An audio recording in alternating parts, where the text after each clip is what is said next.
No dia 27 de abril de 2018, a Associação dos Auditores de Controle Externo protocolou o ofício 31/18 à presidência do TCE São Paulo. Naquele documento, além de desfazer vários entendimentos equivocados do gabinete técnico da presidência, a Audit-TCE alertou sobre algumas falhas na gestão de pessoal do próprio Tribunal de Contas e elaborou várias sugestões para corrigi-las. Uma delas dizia respeito ao excessivo número de cargos comissionados e, sobretudo, cargos cujas atribuições não permitiam o livre provimento, pois incompatíveis com a Constituição Federal. Em 13 de novembro de 2018, a presidência do TCE São Paulo enviou uma minuta de projeto de lei complementar que formaliza a extinção do Centro de Convivência Infantil, já desativado desde 2015, mas, ao contrário do sugerido, cria ainda mais cargos em comissão. E, para adaptar alguns cargos já existentes à Constituição, simplesmente lhes altera a denominação e inclui a expressão realizar atividades de assessoria no vago rol de atribuições. Na exposição de motivos, um dado preocupante e revelador de uma gestão de pessoal ineficiente. Afirma-se que serão extintos, na vacância, 22 cargos comissionados por serem desnecessários. E aqui surge um natural questionamento.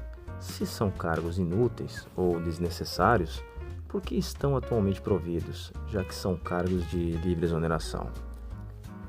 Quanto aos cargos criados, o texto diz que 5 serão providos imediatamente e os outros 16 na extinção daqueles 22, o que é mera retórica, haja vista que praticamente todos serão ocupados no primeiro dia da vigência da lei, dada a natureza, repita-se, de livre nomeação e exoneração daqueles cargos. Superando a confusa exposição de motivos, pode-se listar pelo menos 3 falhas formais do projeto. A primeira diz respeito à falta de demonstração do impacto financeiro e orçamentário. Apesar de, na exposição de motivos, existir a informação de que a extinção e a criação de cargos se compensarão financeiramente, em uma conta básica identificamos uma diferença de pouco mais de R$ 9.000 mensais a mais com a alteração, sem somar eventuais benefícios e custos indiretos. A segunda se refere à exigência constitucional de fixação da remuneração dos cargos criados na própria lei.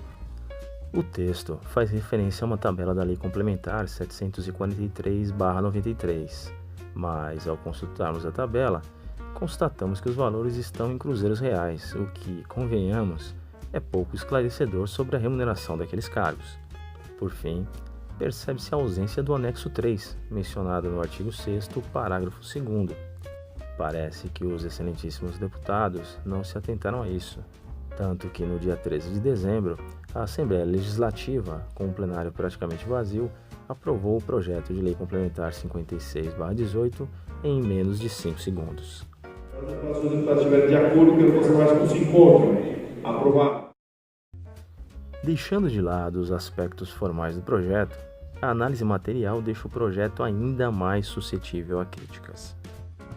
Ele altera a denominação dos cargos de assistência, cujos ocupantes realizam atividades técnicas operacionais ou burocráticas, como fisioterapeuta, nutricionista, movimentador de processos, fiscalização e até mesmo manobrar o ascensor, para assessor técnico de gabinete.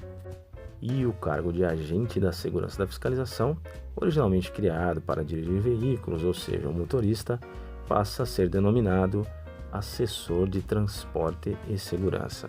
Ao todo, são 65 cargos cuja atribuição é de dirigir e zelar pelas viaturas, o que significa pelo menos 9 motoristas para cada um dos 7 conselheiros do tribunal. Todos providos sem concurso público e com remuneração básica de R$ 4.999,06 de acordo com o site do próprio tribunal.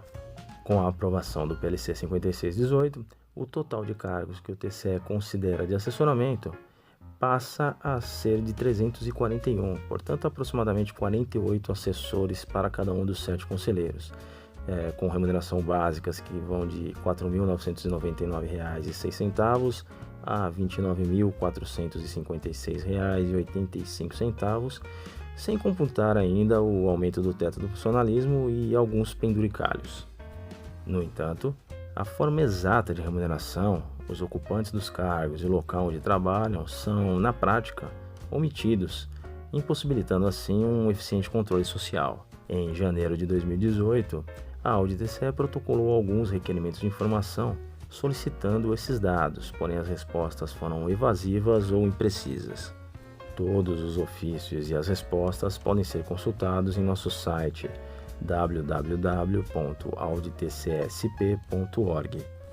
Diante das falhas no processo legislativo, a Audi-TCE espera que o excelentíssimo governador do estado, exercendo o controle de constitucionalidade preventivo, vete o PLC, evitando os possíveis prejuízos ao erário com a demora de uma decisão em ADIM. Audi-TCE São Paulo, por uma carreira forte em um Tribunal de Contas eficiente, ético e transparente a serviço da sociedade.